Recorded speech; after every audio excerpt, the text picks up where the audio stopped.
and welcome back to Doz's Television Workshop, where today we're going to be taking a look at a bit of an old project actually. It's this GPS data logger. I made it years ago for a friend of mine. Let's get into it. Okay, those of you that have been following me for a while, including back in the website days really, this was, may recognise this, and also you might recognise it if you're a Guardian reader, because unbelievably I submitted it to a sort of technical thing and I got a little bit published over that. Didn't do me any good, but hey, probably 10 people read it, I don't know. But yeah, going back to July 2016 we made this, and it is a GPS data logger for my mate Julian's car. It's now redundant because he's bought some flash Garmin thing that overlays a map of the track and obviously gives you a live speedo reading. And yeah, that's what this did. It's got a GPS receiver in it, it's got a power switch, leave that on, GPS acquires a lock, you click record and you go racing.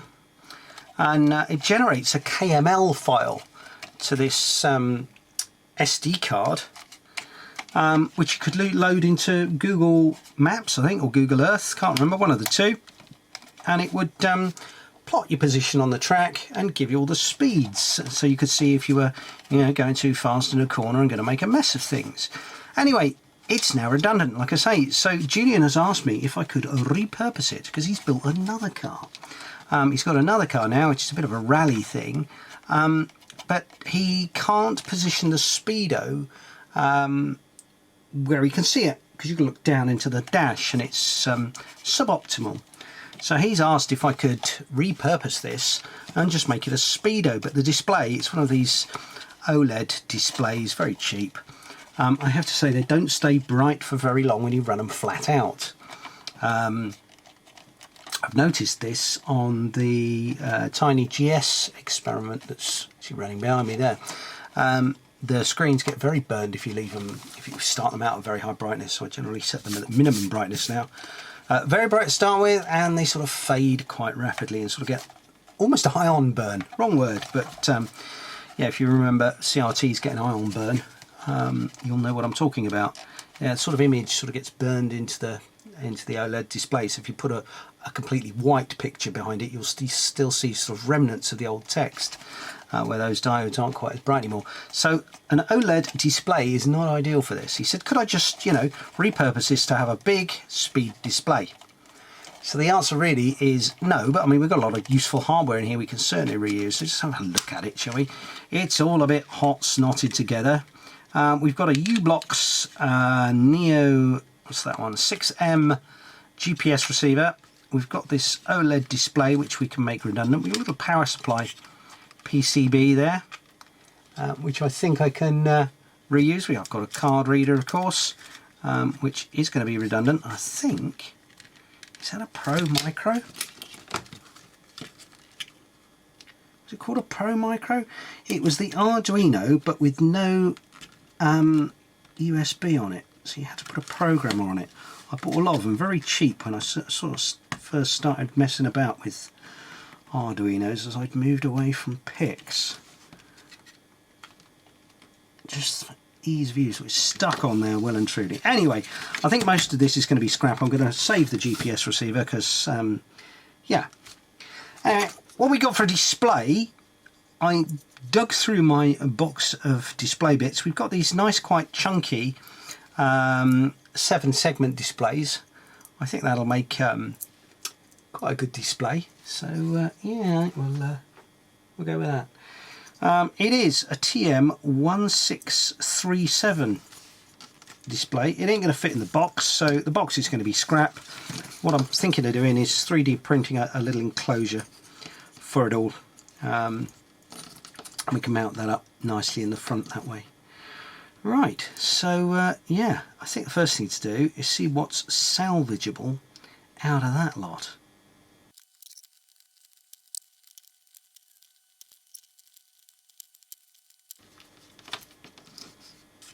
Right, I'll work on getting all this out of here in a bit later on, maybe. Oh, there we go. Have I damaged it? Don't think I have. There we are. Card reader as well. We shall save that for maybe another project one day. Excellent. We've got our little power supply. That can go again. Don't think I'm going to bother with an on-off switch. We may as well just come on and off with the ignition. This display is going to be somewhat redundant, so let's just get rid of that. In fact, that's probably skip fodder. But the GPS will be super duper. We can reuse that. I can't see why we can't reuse the micro, really.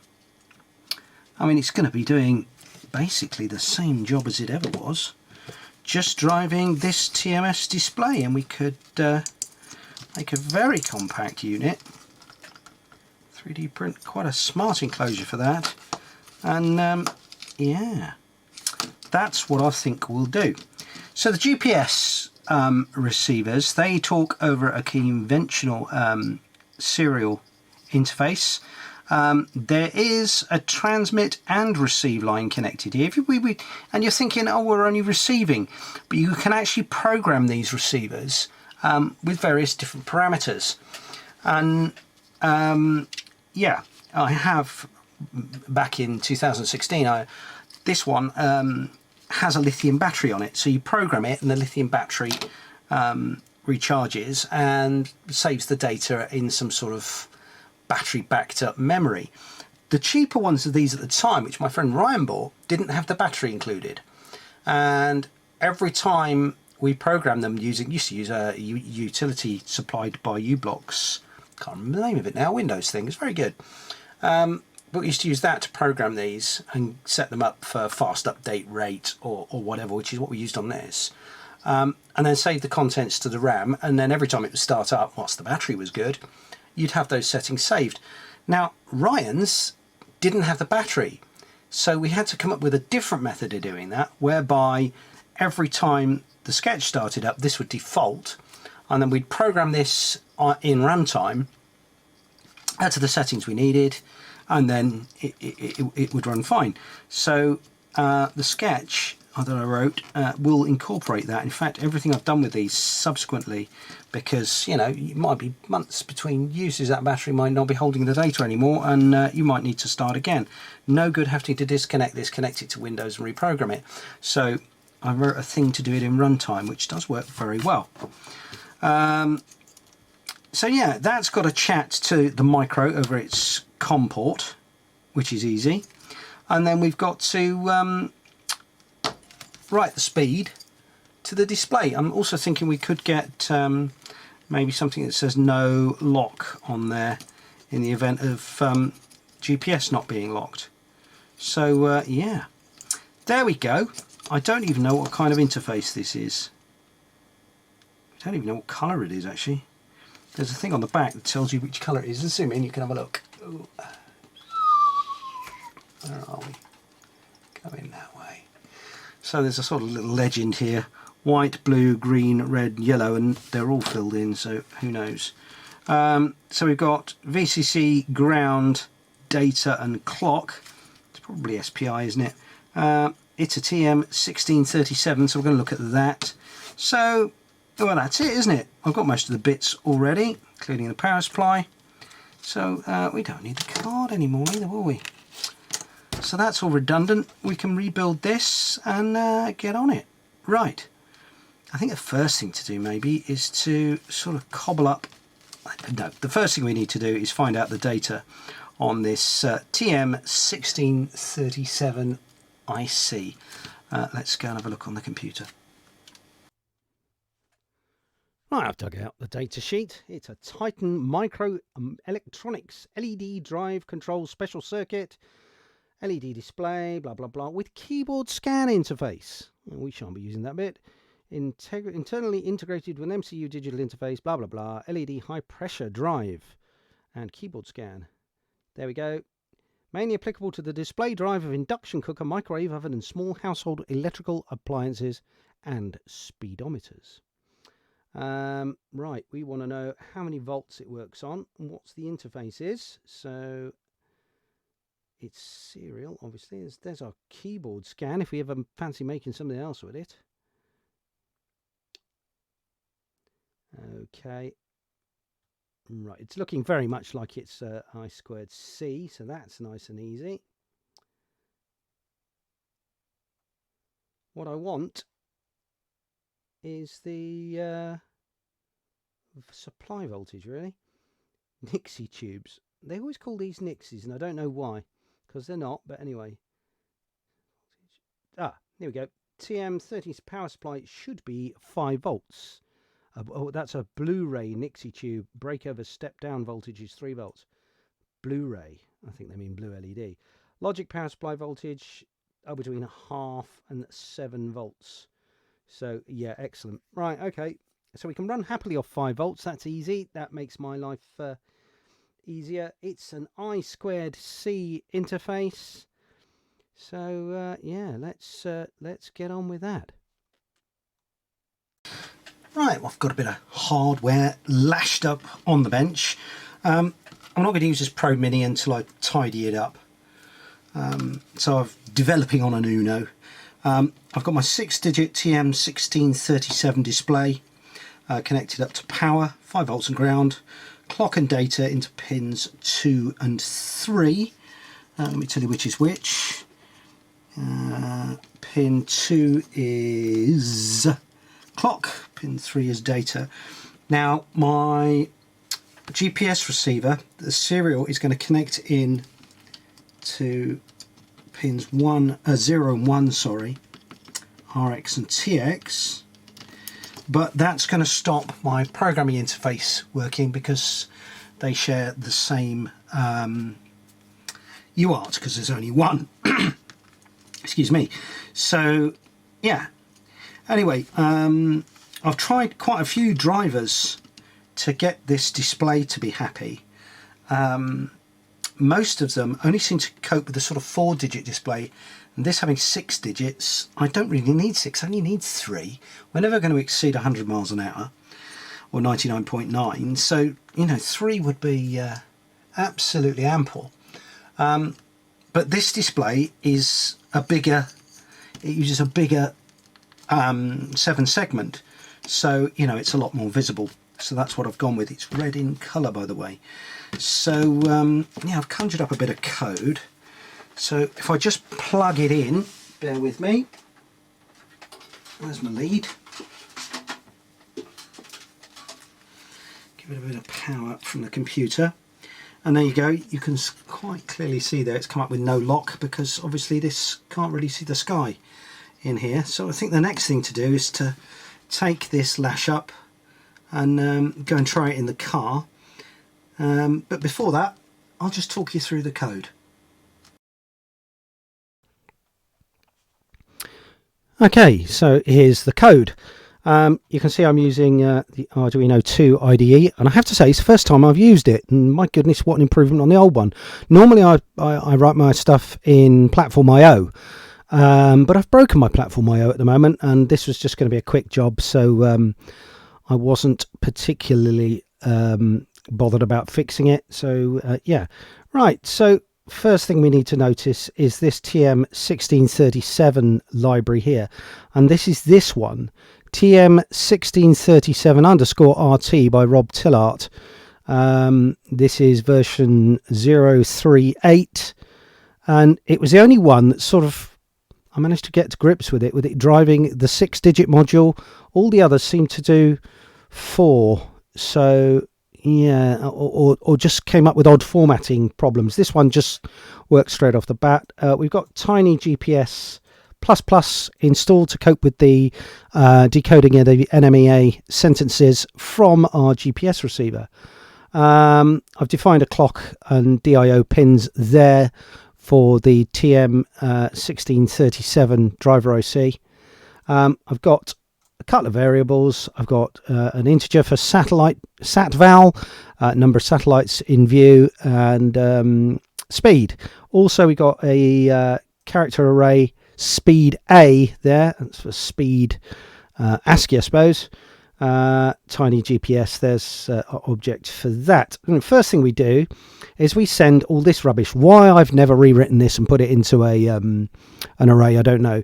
But this configures the u-blox receiver. Now, as it happens, the battery on that u-blox receiver is still good, but it's getting on. So I thought, in the settings, we will first off open a 9600 baud connection to the satellite receiver, and we will send it this lot, which then reconfigures it for 57,600. We can then stop our serial, restart it again at 57.6. Then we send this command here, which updates the time the receiver updates to 200 milliseconds, which is about as fast as it'll run. We then begin our clock driver. We clear the display, and I've set the brightness there to maximum. That's a value between 0 and 7. You might want to turn it down, I don't know. So we've got a couple of routines here. In fact, smart delay isn't used. That's a bit of a hangover from GPS++. So let's just have a look at it first. So here's our loop down here. So while our serial is available, GPS encode. So as soon as we've got a serial interface that's doing its thing there, it feeds the GPS decoder, and then we run display info. So we come up here, display info.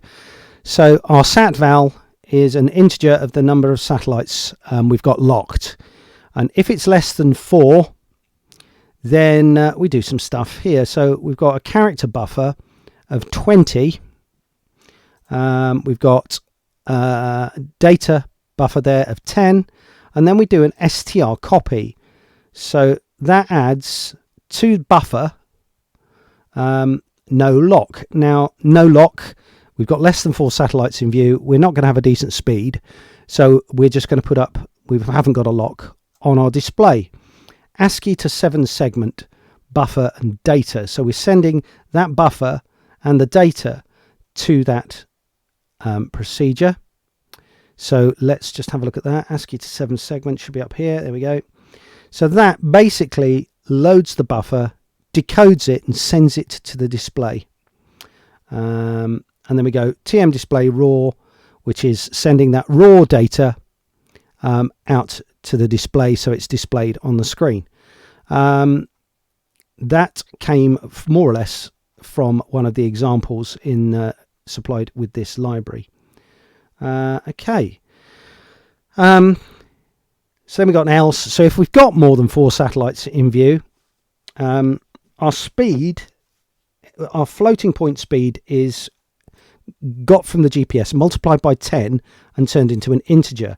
Why do we do that? Because it's actually a bit easier to do work the display out. So if our speed is less than 20, now that's 2 miles an hour, speed is 0. We don't want it flickering around when you're stationary. So you generally get a bit of sort of GPS noise when you're stationary, because we're not doing any averaging. We're trying to make the thing run as fast as we can. So we're just going to say if it's less than 2 miles an hour, it's stationary. We've got the same buffer that we had up here for generating the display, and all we've got here is str copy again into the buffer, just 2 spaces, or is it 3? Hang on, let me count that. 1, 2, it's 3 spaces. Is it 2? 1, 2. No, it's just 2 spaces. Then if the speed is less than 10 miles an hour, we're going to add a buffer, a 0 in there, but that's strcat, so that's concatenate. So that's adding to buffer an extra 0. Then we do an integer to ASCII of the speed, which don't forget is multiplied by 10 up here, divided by 10. So that gives us the first 2 digits. So for example, if our speed's, I don't know, 32.6 miles an hour, that is going to give us 32. We're going to turn it into speed A, which is our character we defined earlier. We're going to tell it to work in base 10. Then we concatenate that into the buffer. Then we add a decimal point into the buffer. Then we've got another integer to ASCII, speed this time a modulus of 10, which gives us our 32. That will give us just the 6 at the end. That adds that into our buffer of speed A again, and then we concatenate that onto the buffer again. The was a bit of serial stuff in here where I was doing a bit of debugging. I'm going to add an extra space or 2 in the end. How many are in there? 2. Just so we've centered our mileage display in our 6 characters.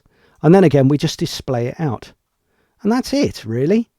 Yeah, that's smart delay. That's part of GPS++. It's not actually used here. We could delete that out. In fact, I think I will. There we go. But that's the code in a nutshell. So, yeah, let's upload that into our Arduino Uno and go and fit it in the car and take it for a spin. Right, I've got the sort of prototype blue tack to the dash of my car. We have a lock, so let's just go for a little spin and see if it starts to read. I have to say the sun is against the lens a little bit, and oh, there we go, we're reading already. I must say it's a lot brighter in real life than it actually appears on that display. So I've set it to 0 beneath 2 miles an hour. So yeah, there we go. Ooh.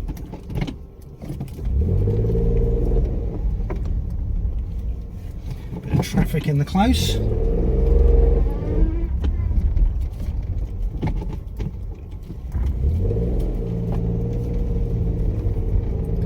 Yeah, it's reading quite well. No, I'm very pleased with that indeed. Now, I suppose it's time to convert it from Uno to the existing Pro Mini, I think, isn't it? And assemble it all into a case. That was quite a successful trip. So, yeah, that works. Now, I've got to clean this Nano up. We've got a power supply to incorporate, lose the Uno, that's going to be my FTDI for programming that, transfer all that over to there, tidy it all up, make a 3D printed case for it, I think, and it's going to be quite a compact little unit really. Could even get away with sort of hot yakking that to the back of there. Power supply can go next to it, and then the GPS can sort of live in there. It'd be quite a compact little unit. Julian can mount it on the dash of his Mini and have a great little speed display. So yeah, first thing to do really is to tidy this up, isn't it? Right, cue montage.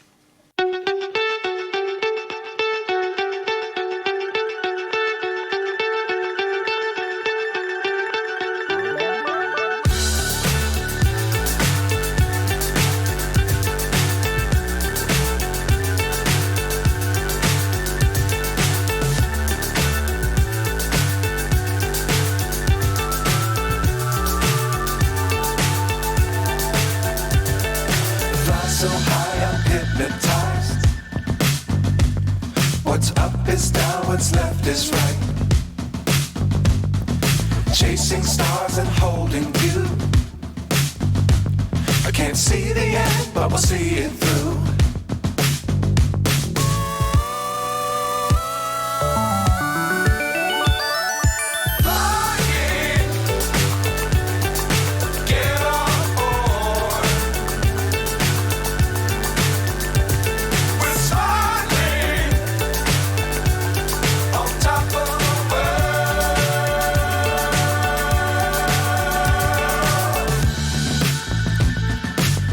Times don't fly too high.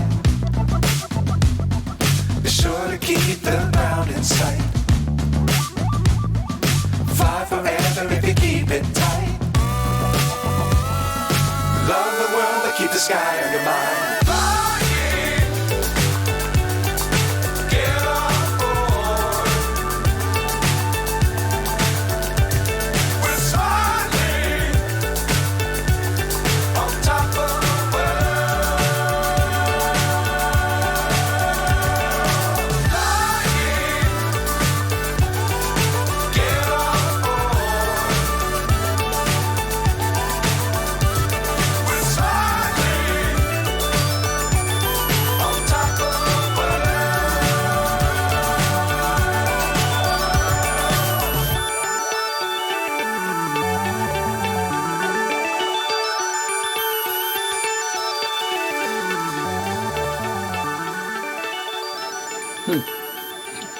Okay, so we need to try it out.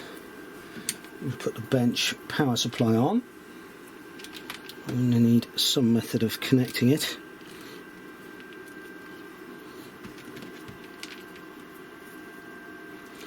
Let me just turn the desoldering gun off. It's a noisy thing, it's very good. And I bought it on a deal on Amazon recently to replace my aging Metcal unit that's just beyond servicing really. It's started to lose its vacuum, and vacuum pump is just not performing anymore. So time for a new one, I reckon. Now, which one of these is ground, do we reckon?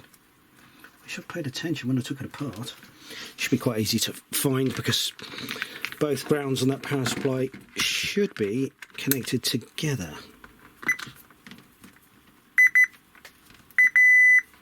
Okay. So that's ground.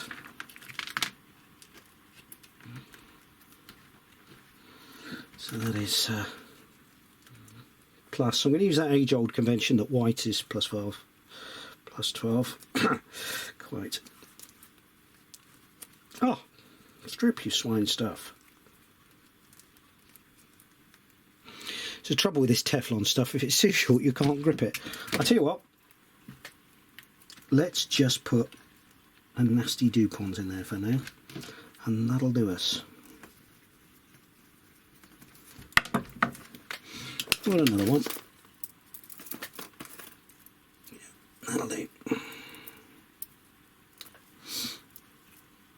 Grey is ground, that'll do.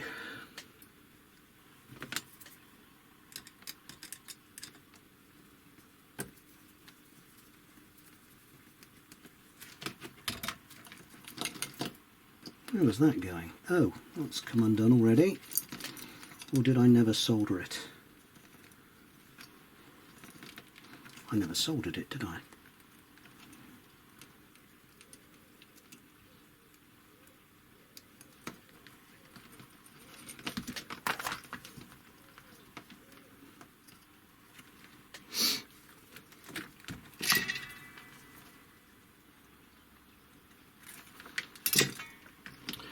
Right.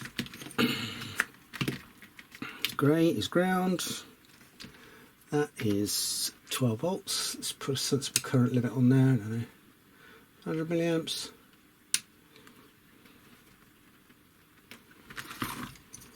Slowly turn the voltage up.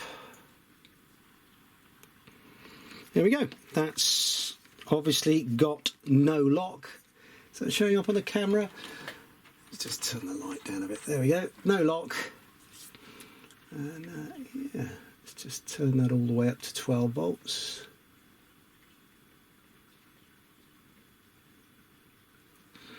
Make sure the regulator's not overheating. And we're just pulling a shade over 100 milliamps, 130 milliamps. Good. Right. Now, on to Tinkercad. Let's make an enclosure.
3D printer's finished printing the case. I wish I could say I got it right on first time, but I forgot to add the thickness of the walls into this, so this one printed too short. I've corrected the model and now made another one, so that fits like that. I also added two sort of mounting tabs on the side there.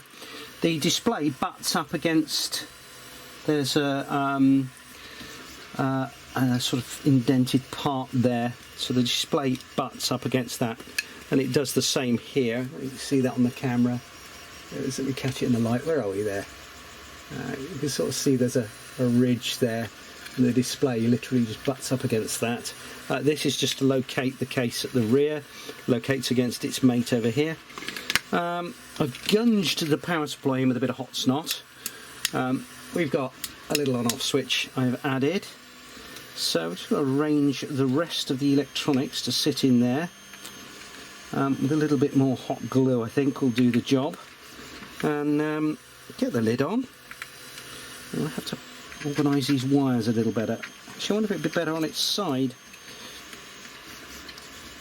That might work, mightn't it? Just got to get a power wire in.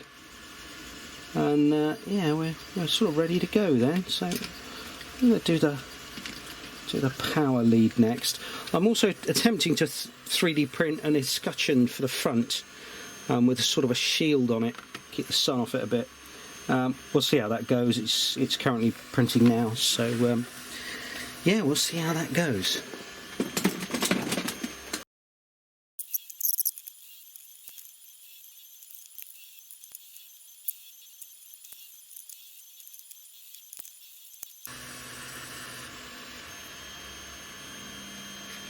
Right, so that's all the electronics sort of stuck in there.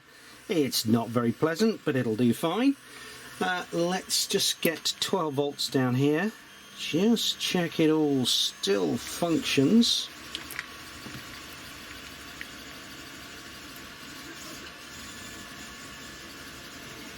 Switch on, and we've got no lock showing. So, pretty good, I reckon. How's that looking on that camera? Oh, it's a lot better on that camera. Right, just wait for the 3D printer to see if this escutcheon is going to work, and then we'll stick the top on, and yeah, I'll take it down and see Julian.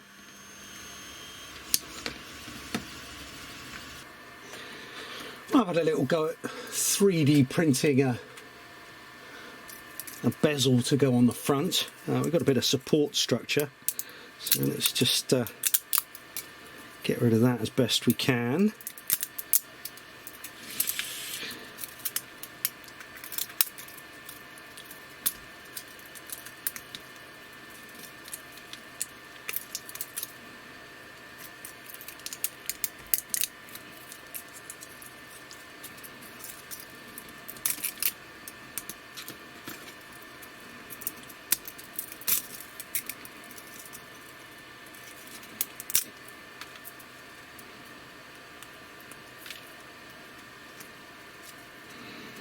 Oh, I think that's come out quite well, I think. See if it fits. I suspect it'll need a little bit of easement. Let's pop the display back out.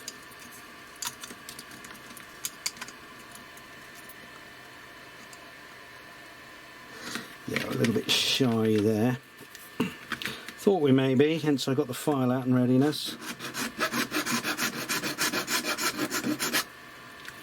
Shouldn't take much of a tickle to get it right.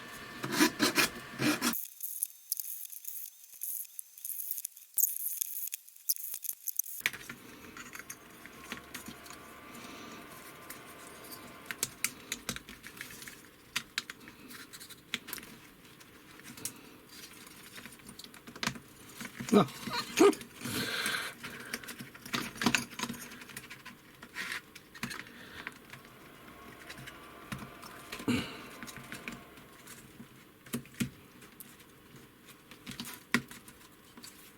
Oh, put it upside down.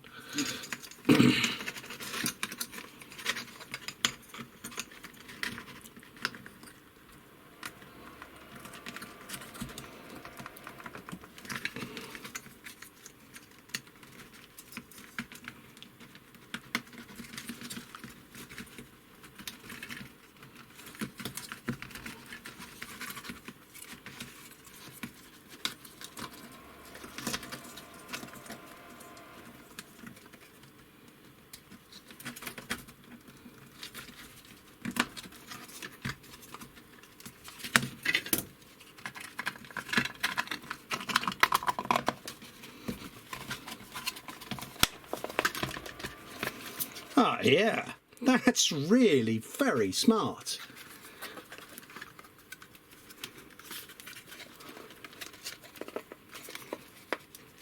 I'm just going to put a spot of super glue on those seams. And yeah, it reminds me of a frequency counter I had on top of a CB radio in the 80s. There you go. Anyway, I'll make this enclosure available. It's under the Creative Attribution share-alike doodah, so you can tweak it to suit your needs. But I'm quite pleased with that. I'm very pleased indeed. There you go. An old project reborn into something more suitable for Julian's requirements. I'm going to take that down to him now. I'm sure he'll be absolutely delighted. I will share down below in the description a link to my Tinkercad where I've shared out the 3D designs for that case. So if you want to make something with a 6-digit 7-segment LED display of that size, there's an enclosure there. Maybe a frequency counter for your 80s CB radio. I shall also share down below a link to my GitHub page where the code is for the GPS if you want to have a go at one yourself. Anyway, thanks so much for watching. Like, subscribe, do all that rubbish, and I'll see you really soon here on Doz's Television Workshop. Bye now.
One take, Doz. Buggy marvellous.